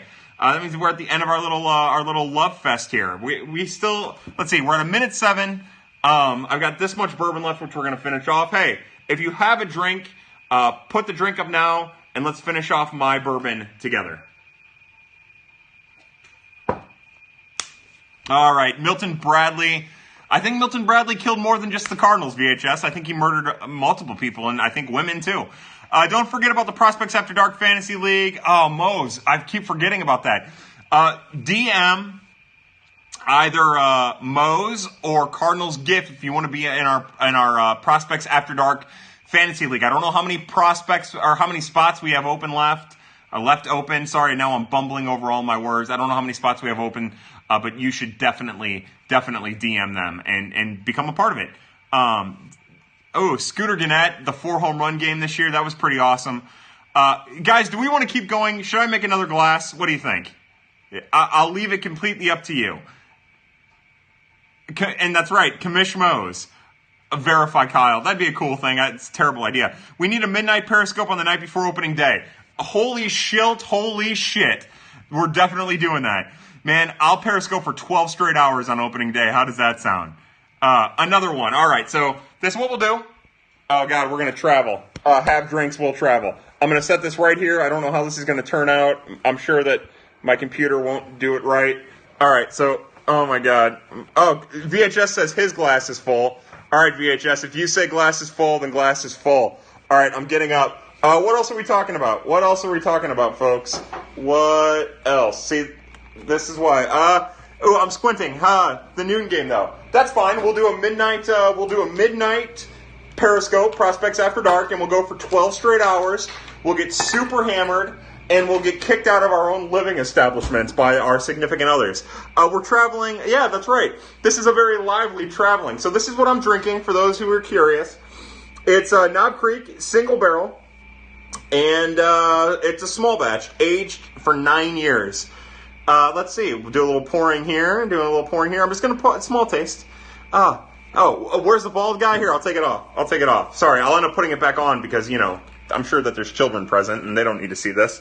Dan Buffa isn't here. Oh, I love that Dan Buffa. You know, Buffa gets kind of beaten up sometimes, but I love that Dan Buffa. He got me started in this little business, and I'm forever grateful for him. He's a really, really awesome dude, too. Oh, hey, hi. I'm gonna do that. Sorry. Do you squint in the booze aisle? No, I don't squint in the booze aisle. I'm a professional drinker. I don't need to squint in a booze aisle. I know what everything is based solely on the, oh God, how do I get out of this? Oh my God. We did it, sorry. Based solely on the size of the bottle and the packaging. I'm a professional drinker. Kyle and Mo's algorithm got me going here. I love that. Please do. Look, the good thing about Cardinals Twitter, hold on, weightlifting, blah, blah, blah, just joins Carpenter already discussed. Has Carpenter already discussed any concerns on your end? Somebody, again, that's a great question. Hold on, we're going back up here. Oh, sorry about that. I wanted you guys to see Langford. I will start being concerned with Matt Carpenter and Bud Norris and Brett Cecil come Tuesday. This weekend is the halfway point in the spring training season, and the first 2 weeks don't matter. You're sorting people out. You're getting rookies innings. You know, when we get past Tuesday, if there's still no Carp, then I'll start worrying. How about that? We'll make that our thing there. Oh, man. Good questions already. Did we get our fantasy league thing figured out? I feel like we have a good thing with our fantasy league. Hold on. We're saying, I don't know what that means. We still have a month till opening day. Too soon. I agree, Forever Cards. Again, I know it's a dumb milestone, but that midway part through spring training is important to me. Everything after that midway part, I start taking a little bit more serious. Who shot Ryan Sheriff? Bob Marley. The Whalers. Bob Marley and the Whalers shot Ryan Sheriff, but no one shot the deputy. By the way, how great is Bob Marley?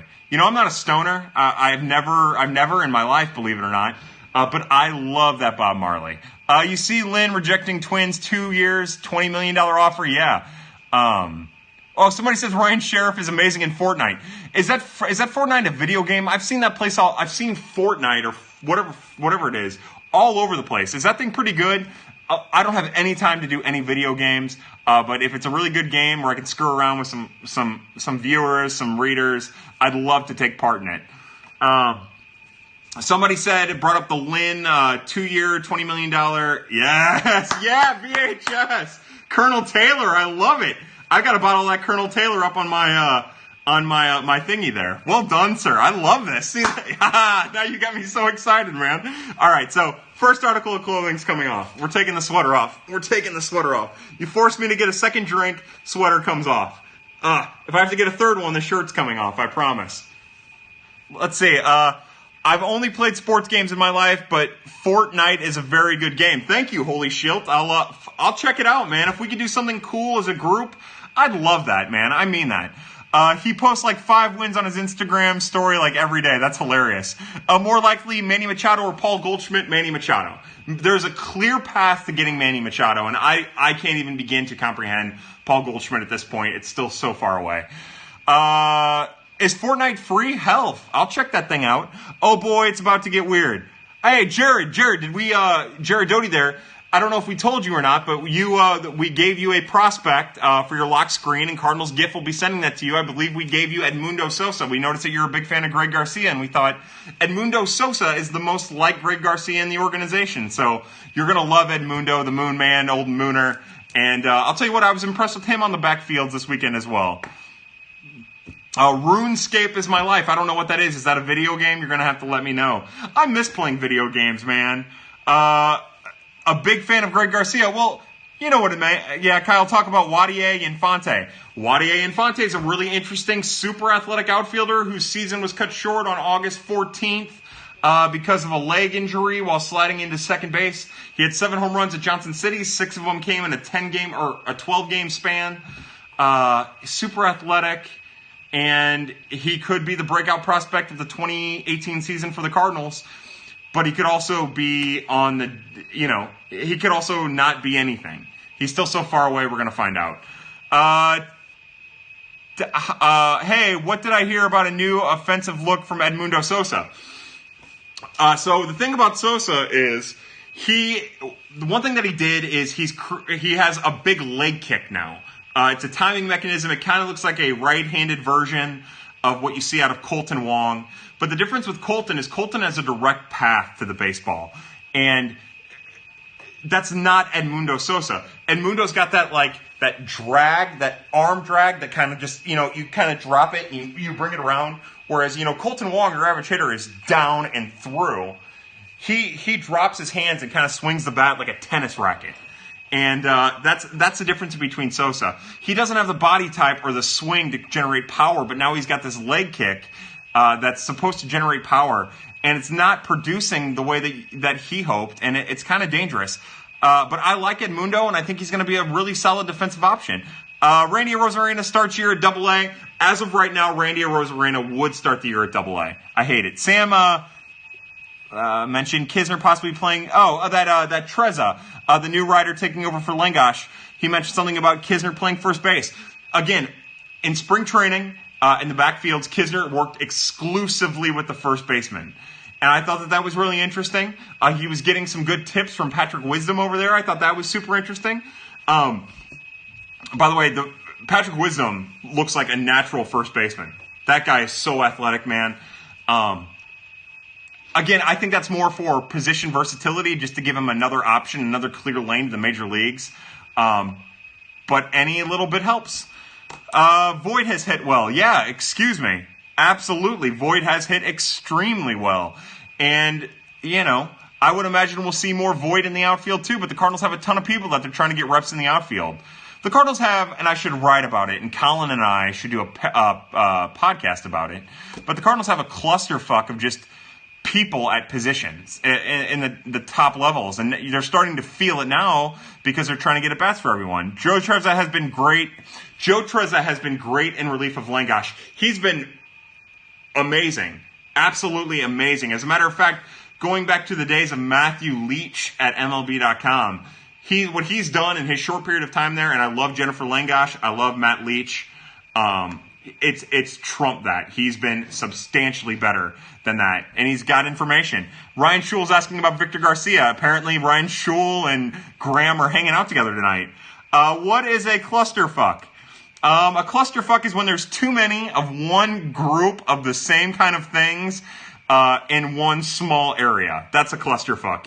I think it's supposed to be spelt with the C, but I'm cool with it being a K. Who cares? Way better than Gould, different than Gould. I like Derek Gould. I just think Treza, he's been different. He's embraced what he's doing, and it works well with the audience these days. There's a chance I would gladly travel down to the Dominican. What is yeah, that's right, clusterfuck. You spell it P-H-U-C-K. Agreed. I love Lengosh, but Treza has crushed it. Absolutely, man. It's been great coverage. I'm really impressed with Mr. Joe Treza. I believe his name's Joe. Drake. I understand why people who embrace modern technology would hate Derek Gould. He's kind of pompous. It doesn't come across well. I don't think he realizes how poor his public relations come across on Twitter. But when you have people coming to you and asking you questions and you're not giving a hand, you ask a guy a question about an article, and the least you can do is link to the article and say, hey, I addressed it here. That's what I try to do when people ask. And that's good for the website, too. What's not good for the website is when someone says, hey, what do you think about Jairo Munez playing the outfield, and say, I wrote about it, read the paper. That's not good for anything. And VHS says it. I think he's burned out on us, and I agree. Gould is pretty different in person. Yeah, he is. He's a pretty cool dude. Derek does a great job. I think so as well. Imagine being Gould and having to deal with Cardinal fans. That's a great point too, man. I just wish Gould would embrace the fact that people just don't read the newspaper anymore. Again, he can change that.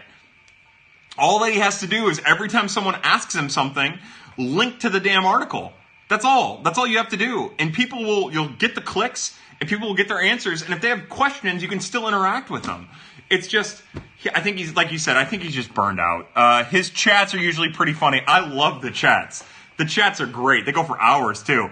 Ryan Schul says he reads the paper. Ryan, I read the digital version of the paper whenever I can.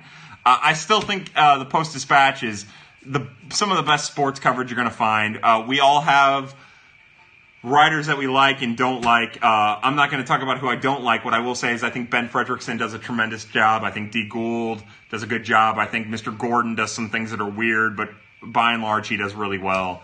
And, Kamish has really lost an edge because he's still stuck on pitcher wins and nonsense like that, but he's still great. I'm in Springfield. What STL Sports radio station should I listen to? I listen to 590.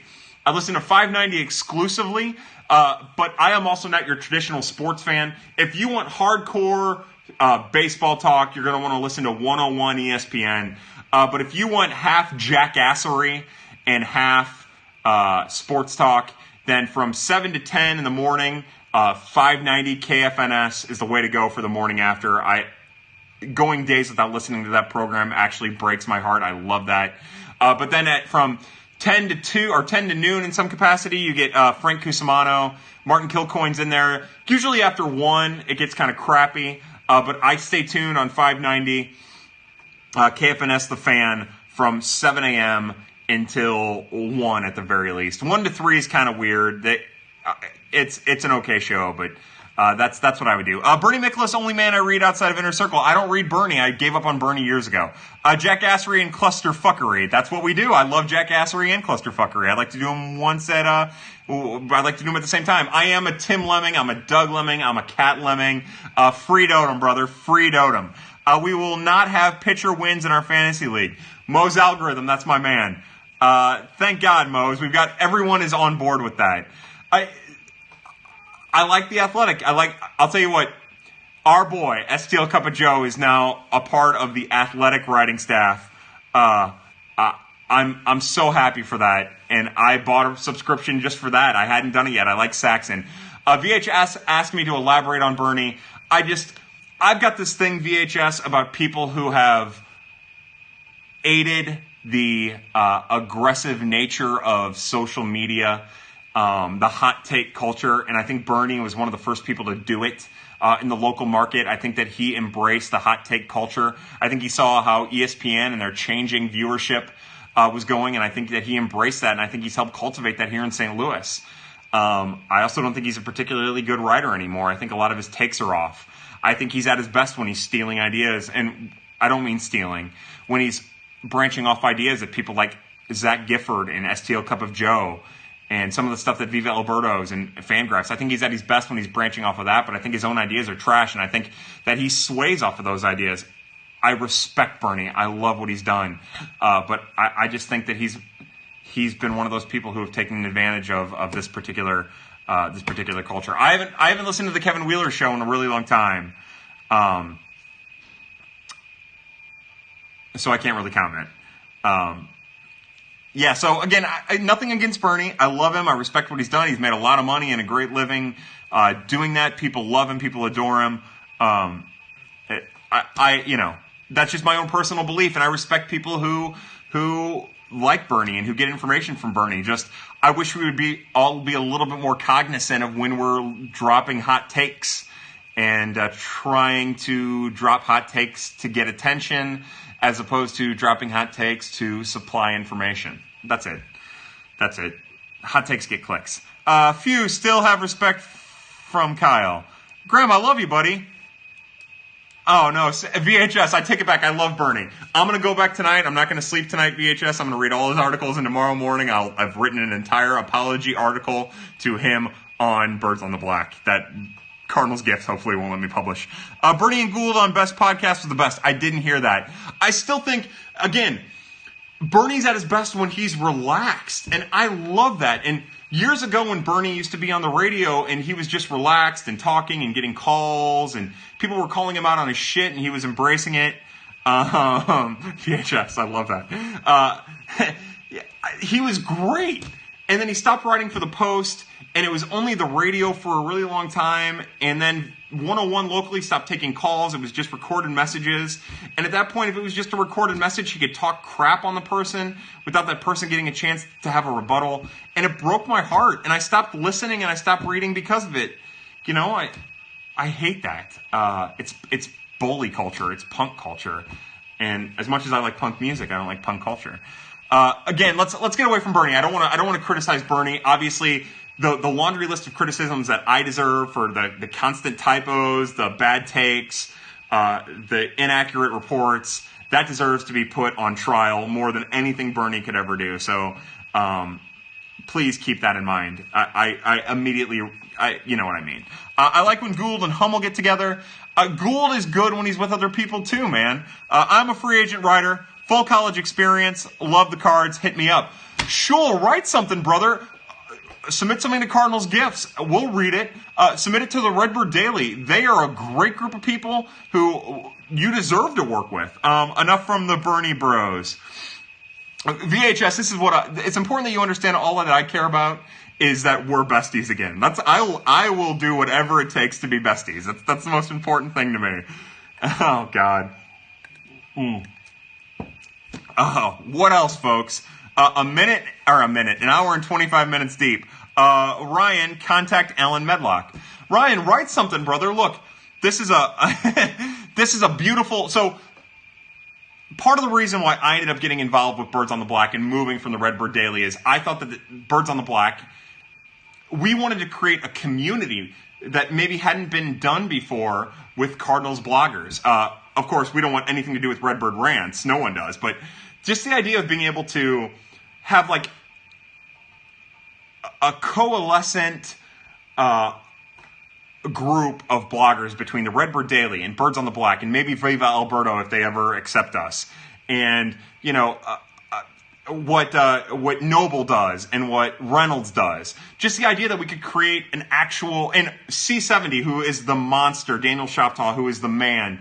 Just the idea that we'd be able to eventually create a culture where Cardinals bloggers are working with each other to cultivate ideas. That's what really, really interests me. So Ryan, submit something, brother. We've got a bunch of brilliant people here, and you're one of those people. Submit something. Have some fun with it, man.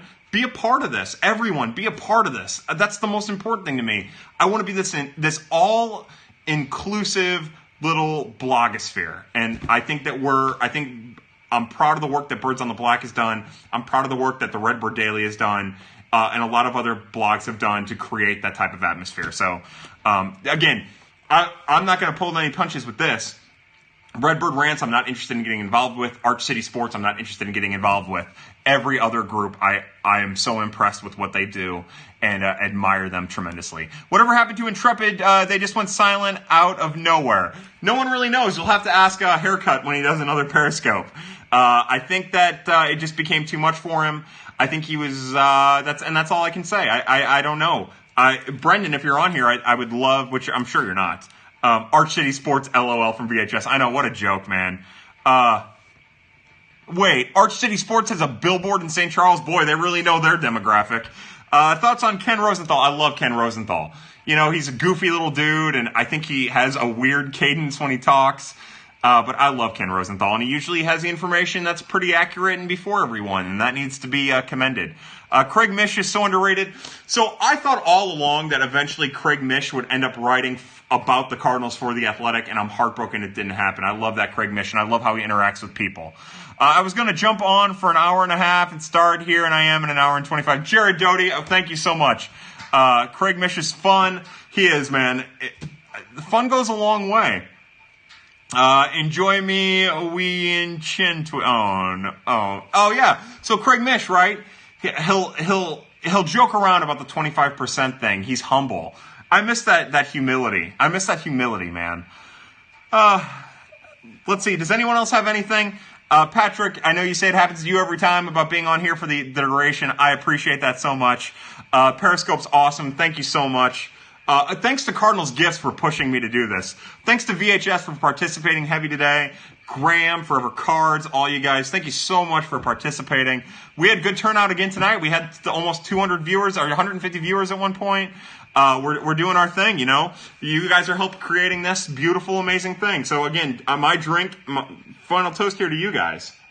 Here we go. Now we're at Kyle After Dark. Patrick Wisdom, would ya? Now, before seeing him on the backfields, I don't think I would have banged Patrick Wisdom. And now, I might bang him. I might bang him, I'm not going to lie. No, I would love for Patrick Wisdom to have a chance to make a Major League impact. I think that'd be incredible. Somebody said a second ago that Adam Butler is an underrated writer. I agree. I think all of those guys at the Redbird Daily are. Rusty Groppel is incredible. My boy Colin Gardner, who's been doing this top 30 thing with me, is incredible. Medlock's good. Clay Beiersdorfer is doing a new podcast that everyone should check out. I'm really interested to hear that. Is Flaherty's girlfriend an 11 out of 10? Absolutely. I couldn't believe that she was real. VHS is right. I need a Marry, Fuck, Kill segment. I love that. That's my favorite thing on earth. Give me Marry, Fuck, Kills. This will be a lot of fun. It could be whatever, too. I don't care. All those guys over at all the guys, you know who the most underrated writer is? It's Alex Crisafulli. He writes for Birds on the Black. He is incredible. He uses he wrote for Viva Alberto's for a little bit. Man, his writing style is great. The knowledge he drops is great. He's my favorite writer. I'm in such admiration and awe of Alex. So impressed with what he does. That's right. Robert Bregman and Kisner, Marry, Fuck, Kill. I would fuck the brains out of Luis Robert. I would marry Andrew Kisner, which means I'd have to kill Alex Bregman, unfortunately. Bernie, Trezza, and who are my options? Damn it, I missed it. Someone send me Flaherty and Bader's girlfriends.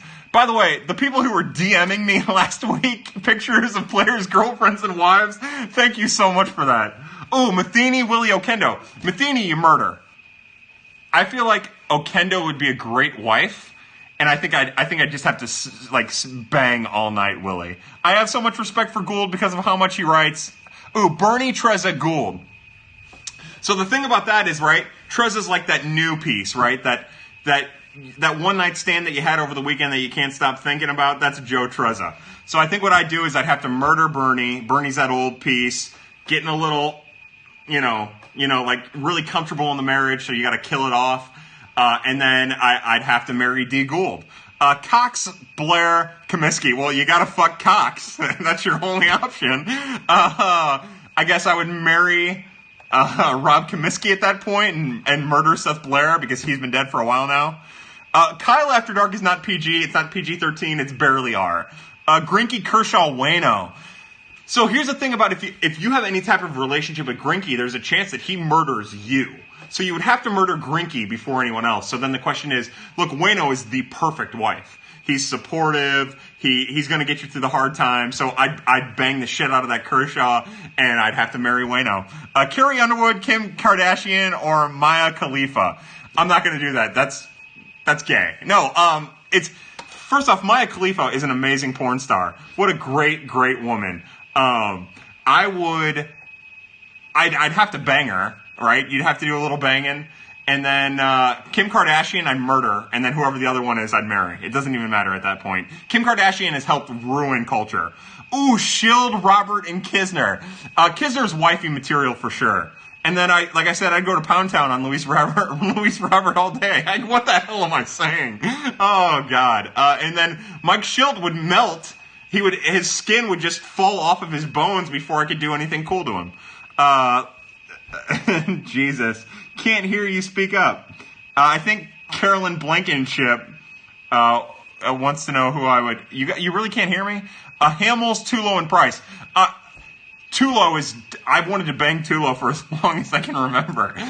Price, you marry. Hamels, you let walk. LaRussa, Red, and Brock, I mean. The answer is LaRussa for all three. I would marry LaRussa, I would murder him, and then I would just bang him. Graham, Mose, and Schul. Not doing it. I'm not doing it. I would marry all three of them. This is in my little community. It's polygamous. It's gay polygamous. Jesus. I regret everything I've said for the last 2.5 minutes. Whatever came before that, I think I was still talking about banging Luis Robert. I don't regret that. Flaherty's girlfriend, Michaelis's wife, or Lou Bob. Oh my God, Flaherty's girlfriend. That's total like spend a weekend in Barbados and just don't leave your sandy hut. And then I'd have to murder Lou Bob. I'd have to do it. You could kill me, Kyle. It's okay. Mose, I would never. This has been an unqualified success. I want to see Bader and Flaherty's girlfriend. I want to see Flaherty and Bader's girlfriend get after it a little bit personally. I think that'd be incredible. Hey, let's drink some more.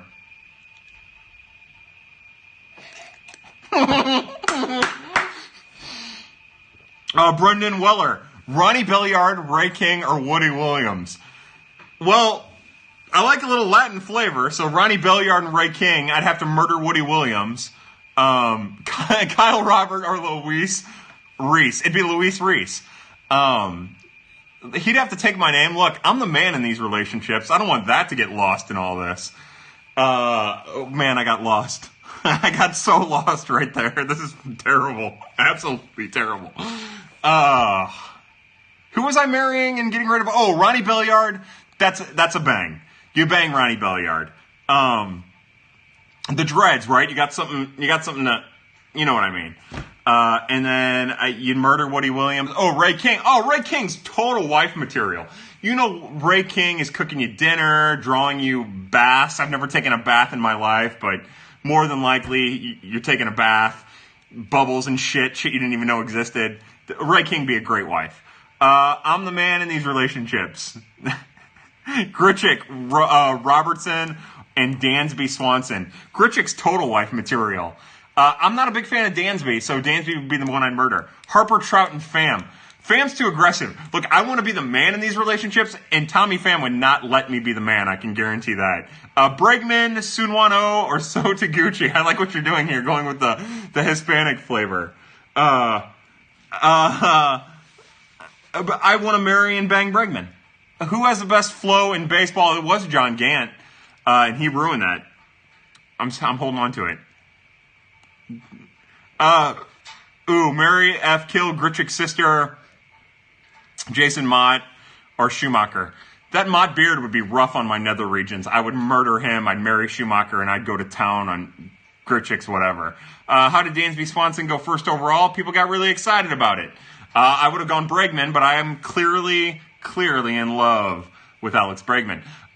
Bryce Harper has a nice set of lettuce too, man. His hair is pretty beautiful. Good for him. Do we have any baseball questions? Yeah, no, okay, so that's the other thing Graham says. Graham says Gritchick's sister would go to town on you.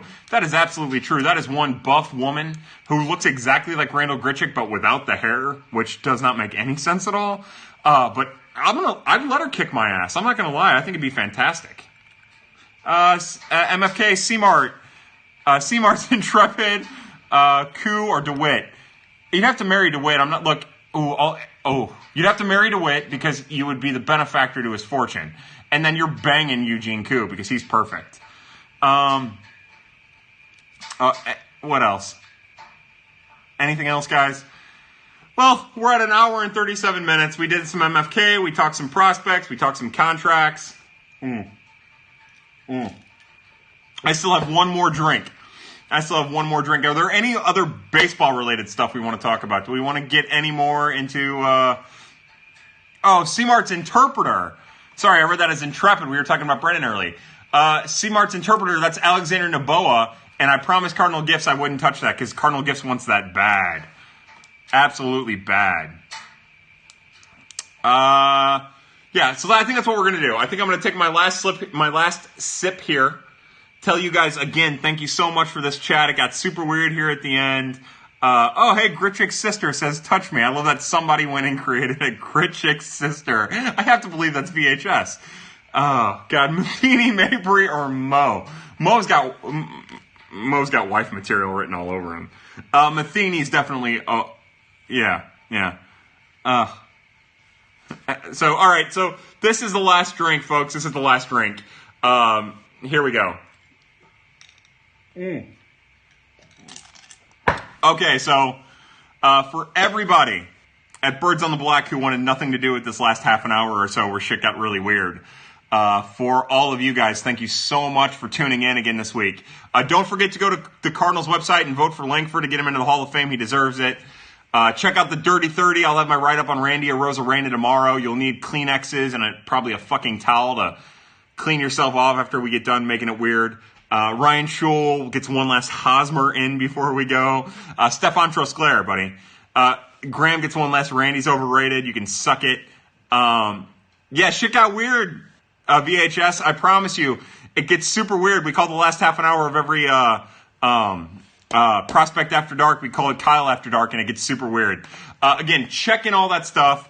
Need a Birds on the Black Memphis road trip this summer.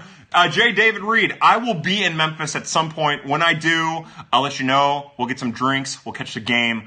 And whoever else is down, we'll get down. And don't forget, we're rooting for Seth Beer to be taken 19th overall by the St. Louis Cardinals. So again, one last time, check out the Dirty 30. Check out everything that's going on. Check out STL Cup of Joe at The Athletic and still at Birds on the Black. Check out all the stuff going on the Redbird Daily. We've had a lot of talk about them lately. They've been incredible. Thank you guys so much as always. I love doing these. Thanks for tuning in. And as someone just took the words right out of my mouth a little while ago, happy hunting.